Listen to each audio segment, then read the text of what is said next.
SV news కు స్వాగతం. ముందుగా హెడ్లైన్స్. ఆధార్ ఉంటే ఓటు హక్కు ఇచ్చేయాలా? సుప్రీంకోర్టు కీలక వ్యాఖ్యలు.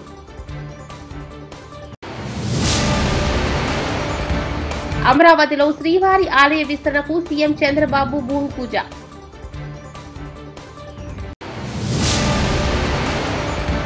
మాజీ మంత్రి జగదీష్ రెడ్డిపై ఫిర్యాదు.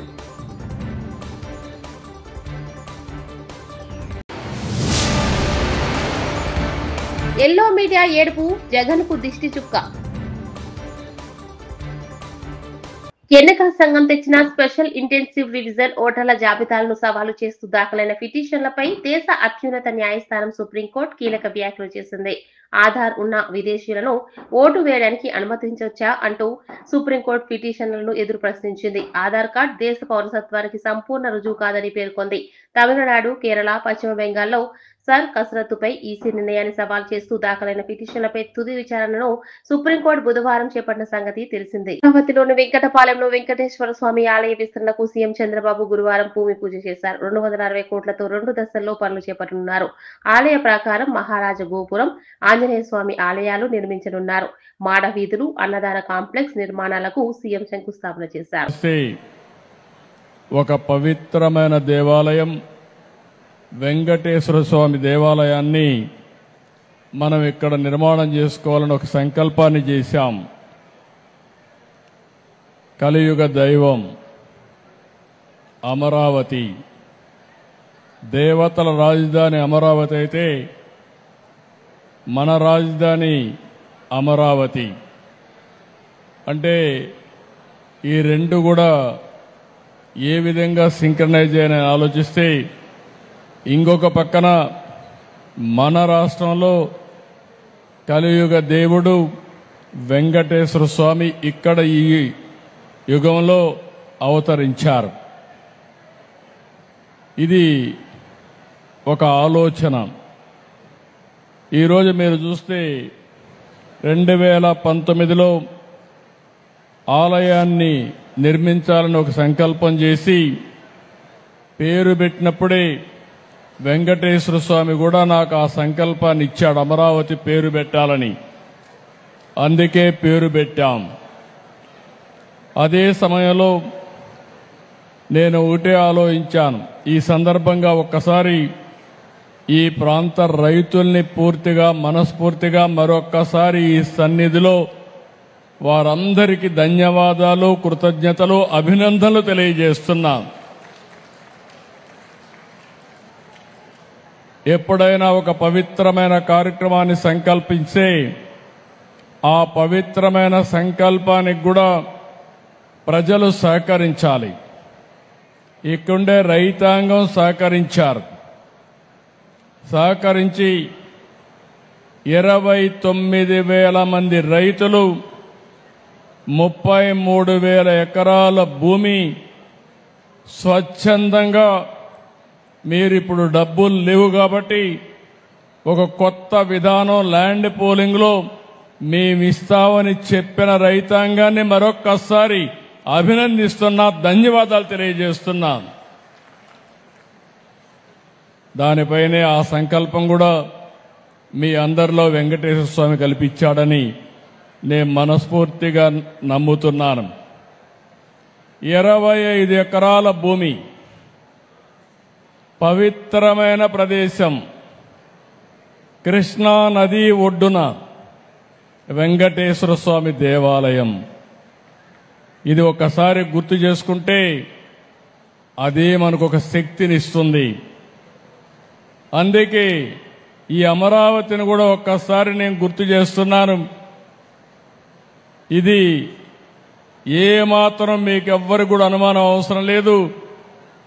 దేవతల రాజధాని అమరావతి ఏ విధంగా ఉంటుందో ఆ నమూనాగా మన అమరావతి ఉండాలని వెంకటేశ్వర స్వామి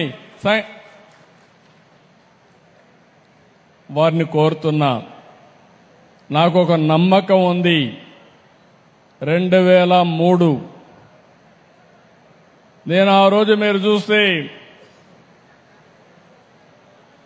ప్రాణదానం తెలంగాణ ఉద్యమకారులకు ప్రజలకు మాజీ మంత్రి ఎమ్మెల్యే హరీష్ రావు ప్రతిపాదన దీక్షా దివస్ సందర్భంగా నవంబర్ 29వ తేదీన మీ ఉద్యమ జ్ఞాపకాల ఫోటోలతో ఉద్యమంలో నేను అని సోషల్ మీడియాలో పోస్ట్ చేయండి. మాజీ మంత్రి MLA Harish Rao media post చేయండి. ఎప్పుడు చేయండి? డిసెంబర్ 29 నాడు దీక్షా దివస్ నాడు పొద్దున్నే, నవంబర్ 29 పొద్దున్నే దీక్షా దివస్ రోజు నవంబర్ 29 పొద్దున్నే ఉద్యమంలో నేను అని మీ ఉద్యమ జ్ఞాపకాలను పోస్ట్ చేయండి. ఒక మంచి ఫోటో కానీ, ఉద్యమంలో మీ భాగస్వామ్యం ఉంటుంది కదా.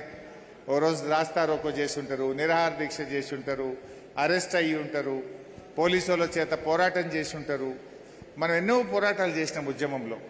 మీ ఫోటోలు ఉంటాయి, మీ జ్ఞాపకాలు ఉంటాయి, మీ వీడియోస్ ఉంటాయి. సో ఉద్యమంలో నేను అని ప్రతి ఉద్యమకారుడు ట్విట్టర్లో కానీ, ఫేస్బుక్లో కానీ, ఇన్స్టాగ్రామ్లో కానీ, వేరియస్ సోషల్ మీడియాస్లో తప్పకుండా మీరు పోస్ట్ చేయాలని చెప్పి నేను ఈ సందర్భంగా పిలుపునిస్తా ఉన్నా. నవంబర్ 29 నుంచి డిసెంబర్ 9 దాకా పోస్ట్ చేయండి. రోజొక్కటి చేయొచ్చు. చాలా ఉంటాయి మీ దగ్గర ఉద్యమ పోరాట చిహ్నాలు. రోజొక్కటి పోస్ట్ చేయండి. మాజీ మంత్రి జగదీష్ రెడ్డిపై ఓ బాధితుడు ఫిర్యాదు చేశాడు. గాంధీ భవన్ లో గురువారం మంత్రులతో ముఖాముఖి కార్యక్రమం నిర్వహించారు. ఈ కార్యక్రమానికి మంత్రి ఉత్తమ్ కుమార్ రెడ్డి హాజరై ప్రజల సమస్యలు వింటున్నారు. ఈ సందర్భంగా 70 ఏళ్ల వృద్ధుడు మంత్రుల ఎదుట తన సమస్యను విన్నవించుకున్నాడు. ఇల్లు ఇప్పిస్తానని చెప్పి మాజీ మంత్రి జగదీష్ రెడ్డి తన దగ్గర నుంచి 10 లక్షలు తీసుకుని మోసం చేశారని ఆరోపించాడు. తన సమస్యపై ఎన్నిసార్లు విన్నవించుకున్నా పట్టించుకోవడం లేదని బోరున విలపించాడు. ఇందుకు సంబంధించిన ఫిర్యాదు కాపీని మంత్రి అందజేశారు. వృద్ధుడు మాటలు విని అక్కడున్న వారంతా అయ్యో పాపం ఇంత అన్యాయం జరిగిందా అంటూ చర్చించుకున్నారు.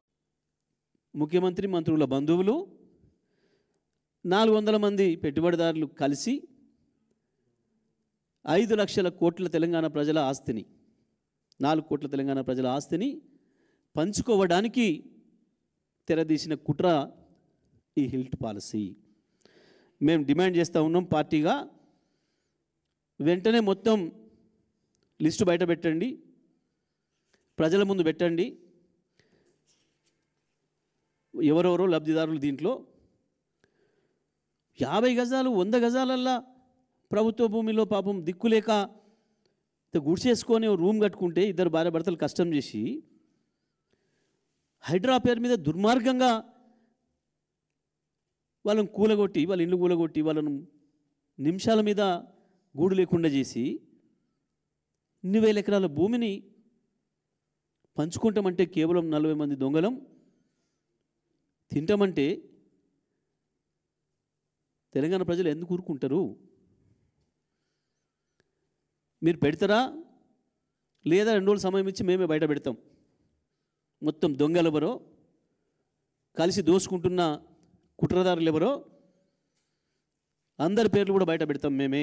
స్థానిక సంస్థల ఎన్నికలు అవగానే బీఆర్ఎస్ పార్టీలో గ్రామ స్థాయి నుండి కమిటీలు వేస్తాం. ఈసారి పూర్తి స్థాయిలో కమిటీలు, అనుబంధ సంస్థలు వేసి పార్టీ కోసం కష్టపడ్డ వారికి పదవులు ఇచ్చి అందరం ఎక్కిస్తామన్నారు మాజీ మంత్రి ఎమ్మెల్యే తలసాని శ్రీనివాస్ యాదవ్. జరుగుతుంది, అవన్నీ ఆల్రెడీ చర్చలు జరుగుతున్నాయి. ఇంతకుముందు లాగా ఒక్కరినో ఇద్దరినో వేసి వదిలిపెట్టం.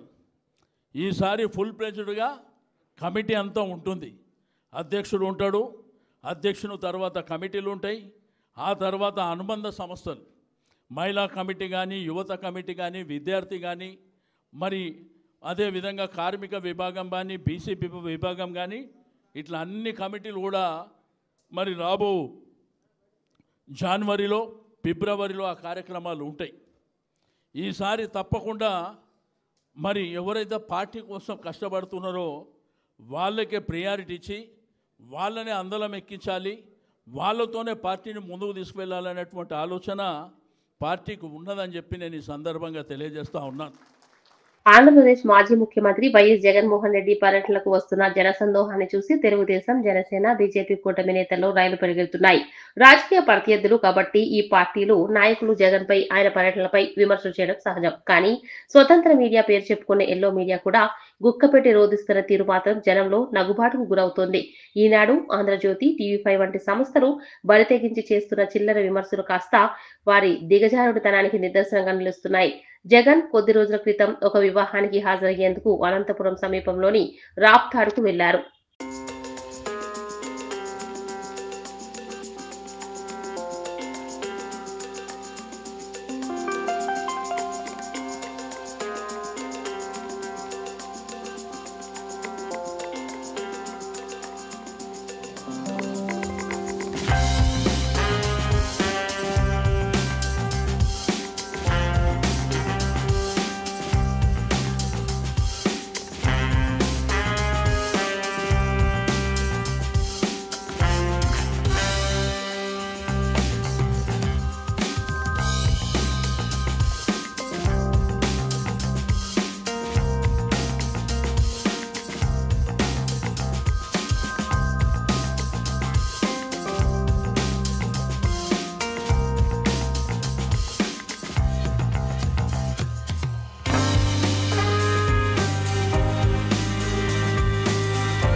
ఆధార్ ఉంటే ఓటు హక్కు ఇచ్చేయాలా?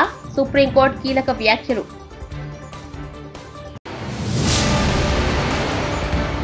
అమరావతిలో శ్రీవారి ఆలయ విస్తరణకు సీఎం చంద్రబాబు భూమి పూజ.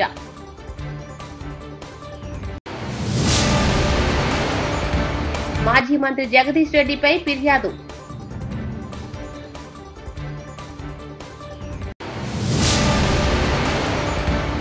ఎల్లో మీడియా ఏడుపు, జగన్ కు దిష్టి చుక్క. ఇవి బులెటిన్ విశేషాలు. చూస్తూనే ఉండండి ఎస్వీ న్యూస్.